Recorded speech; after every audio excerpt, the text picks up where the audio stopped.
एक बार की बात है, महात्मा बुद्ध के शिष्य आनंद कहीं जा रहे थे। रास्ते में उन्होंने देखा कि एक अधेड़ व्यक्ति एक चट्टान पर बैठा रो रहा है। वे उसके पास गए और बोले, क्या बात है वत्स, तुम कौन हो और क्यों रो रहे हो? आनंद की बात सुनकर उस व्यक्ति की सिसकियां थम गईं। वह अपने आंसू पोंछता हुआ बोला, मैं पास के गांव का रहने वाला एक बदनसीब व्यापारी हूँ। मैं जो भी काम करता हूँ वो बिगड़ जाता है। व्यापार के चक्कर में मैंने अपनी पत्नी के गहने गंवा दिए। मैंने अपने परिवार को भी खो दिया, यहाँ तक कि मेरा घर भी गिरवी पड़ा है। मुझे तो लगता है कि मैं किसी काम का नहीं, मेरी किस्मत ही खराब है। उसकी बात सुनकर आनंद बोले, तुमने किसने कहा वत्स कि तुम्हारी किस्मत खराब है?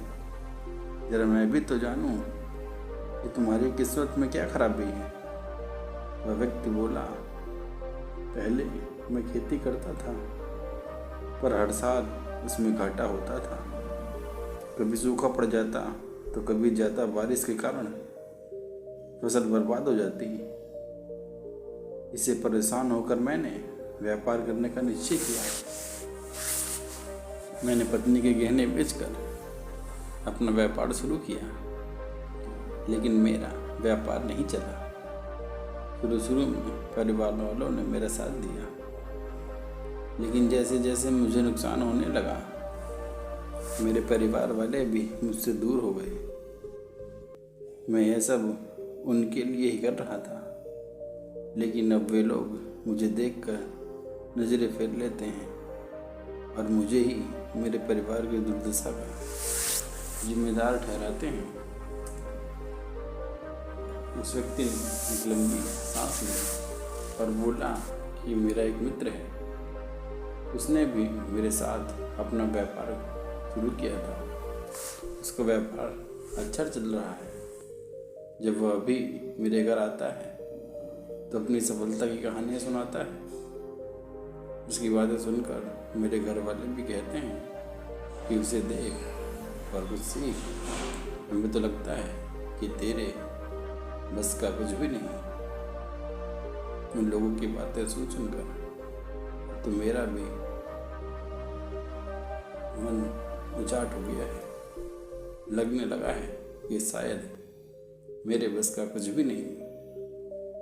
अब तो मुझे अपना जीवन ही व्यर्थ लगने लगा है।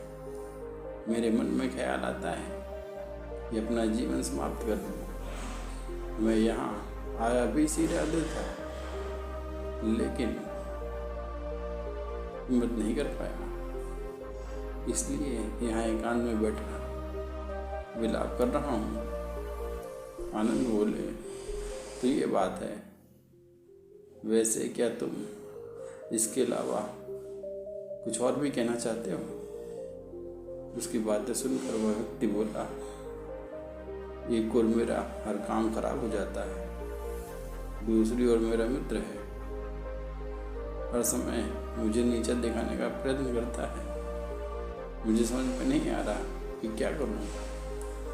आनंद बोले, क्या तुम अपने मित्र को बातें सुनकर दुखी हो जाते हो? हाँ, मैं उसकी बातें सुनकर स्वयं दुखी हो जाता हूँ। वह व्यक्ति बोला,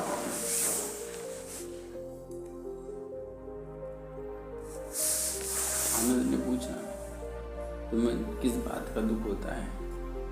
अपने असफल होने का या फिर मित्र के सफल होने का? उसका सवाल सुनकर वह व्यक्ति एक पल के लिए सोच में पड़ गया और बोला, अगर सच कहूँ तो मुझे अपने असफल होने का उतना दुख नहीं जितना कि मित्र के सफल होने का होता है। अर्थात यदि तुम्हारा मित्र असफल हो जाए तो तुम्हें खुशी होगी? आनंद ने प्रश्न किया। वह व्यक्ति बोला, हाँ, मुझे बहुत खुशी होगी। इसका मतलब है कि तुम्हारी खुशी तुम्हारे मित्र पर निर्भर है। आनंद बोले, अगर वह चाहे तो तुम्हें खुश कर सकता है। और अगर वह चाहे तो तुम्हें दुखी कर सकता है। तुम स्वयं से न तो खुश हो सकते हो और न दुखी हो सकते हो, अर्थात तुम अपने मित्र के गुलाम हो गए हो, इसलिए तुम्हारा कुछ नहीं हो सकता। ऐसा न कहें महात्मा ने। उस व्यक्ति ने हाथ जोड़ लिए। उसकी बातें सुनकर मुझे कुछ आशा बन रही है। आनंद बोले, जब हम किसी से आशा बांध लेते हैं तो उस पर निर्भर हो जाते हैं। ऐसे में हमारी खुशी और दुख भी उस पर निर्भर करने लगता है। इसलिए बेहतर है कि तुम अपने आप से आशा बांधो। जब तुम ऐसा करोगे, साथ ही पूरे जतन से काम करोगे, तो तुम्हें सफलता अवश्य प्राप्त होगी।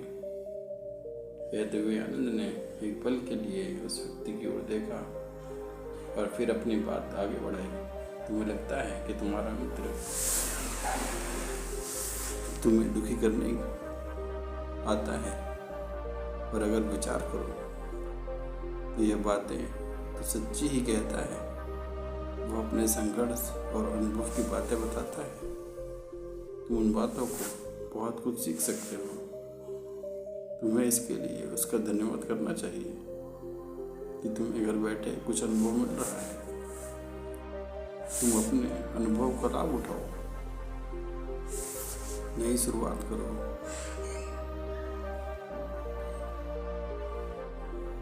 कर्म करते जाओ, हार मत मानो। एक दिन तुम्हें सफलता अवश्य मिलेगी। आज तुम जिसे अपना बुरा वक्त या बुरी किस्मत कह रहे हो, एक दिन बदल जाएगी। इसी के सहारे तुम्हारे विचार भी बदल जाएंगे। और देखना, जब तुम्हारा अच्छा वक्त शुरू होगा, तब तुम्हारा मित्र भी तुम्हें अपनी सफलताओं की कहानियाँ नहीं सुनाएगा। तब वह अपनी असफलताओं की बातें बताएगा, ताकि तुम उसकी बातें सुनकर भ्रमित हो जाओ, तुम्हारा आत्मविश्वास हिल जाए और तुम गलत निर्णय ले सको।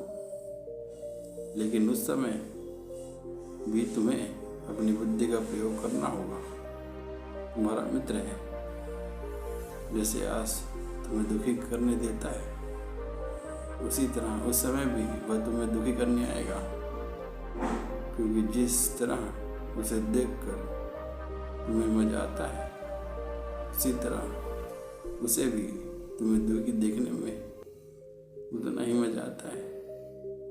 वह व्यक्ति बोला, आपने सही कहा, लेकिन मेरा सब कुछ बड़ा दुख यह है कि मेरे परिवार के लोग भी इसमें शामिल हैं। वास्तव में मैं तो अपने परिवार के लिए अच्छा करना चाहता था, लेकिन वे लोग भी मेरी बात नहीं समझते।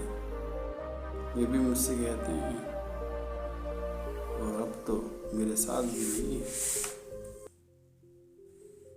आनंद बोले, मैं समझ गया, तुम सांत्वना चाहते हो। वास्तव में इस दुनिया में सभी लोग सांत्वना चाहते हैं। हम चाहते हैं कि हम जब भी कुछ करें तो लोग हमारी प्रशंसा करें, लेकिन आमतौर पर ऐसा होता नहीं।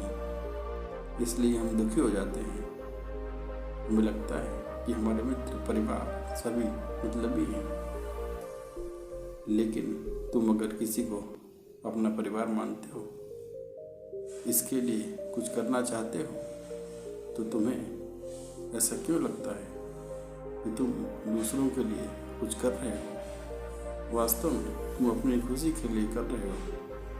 इसलिए परिवार के लिए कुछ करना वास्तव में अपने लिए ही करना होता है।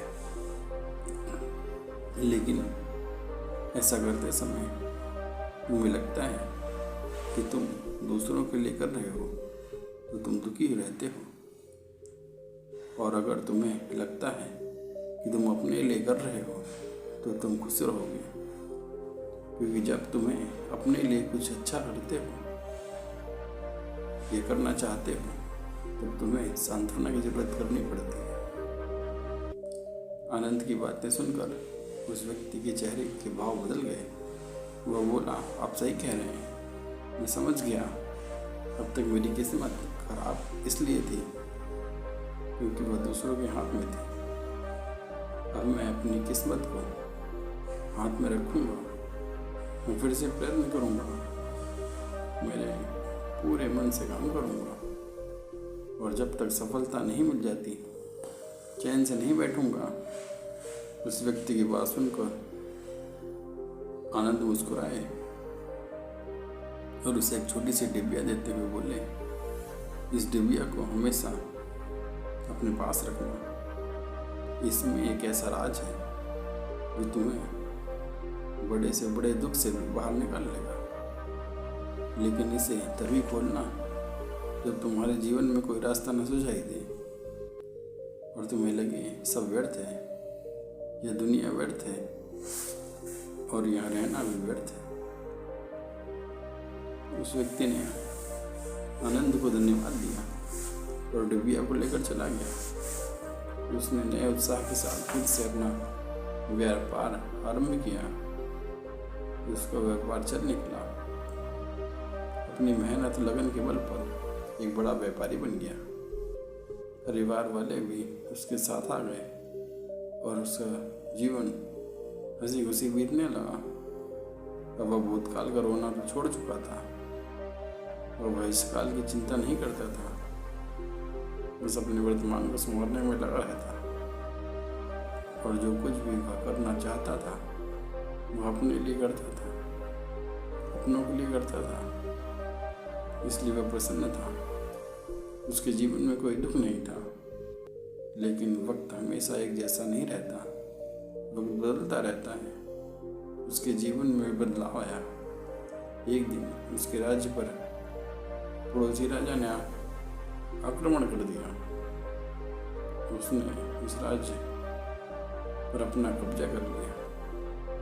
उसके सैनिकों ने चारों ओर लूटमार मचा दी। उन्होंने व्यापारी का सारा धन लूट लिया, उसके घर में आग लगा दी। जान बचाने के लिए उसे अपने परिवार के साथ भागना पड़ा। वह व्यक्ति अपने परिवार के साथ कई दिनों तक इधर उधर भटकता रहा। वह दोनों दाने दाने को मोहताज हो गया। उसका बच्चा बीमार हो गया। इलाज के अभाव में वह तड़पने लगा। यह देखकर उसका हृदय चीत्कार कर उठा। वह कैसे अपने बच्चे का इलाज कराए? उसके पास तो खाने के लिए पैसे भी नहीं। ऐसे में उसे एक बार फिर निराशा ने घेर लिया।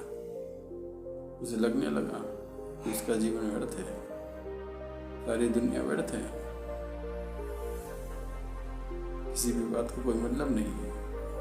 भले ही आप जीवन में कितना भी कुछ कर लो, कितना भी सफलता हासिल कर लो, पर अंततः यह जीवन समाप्ति हो जाता है।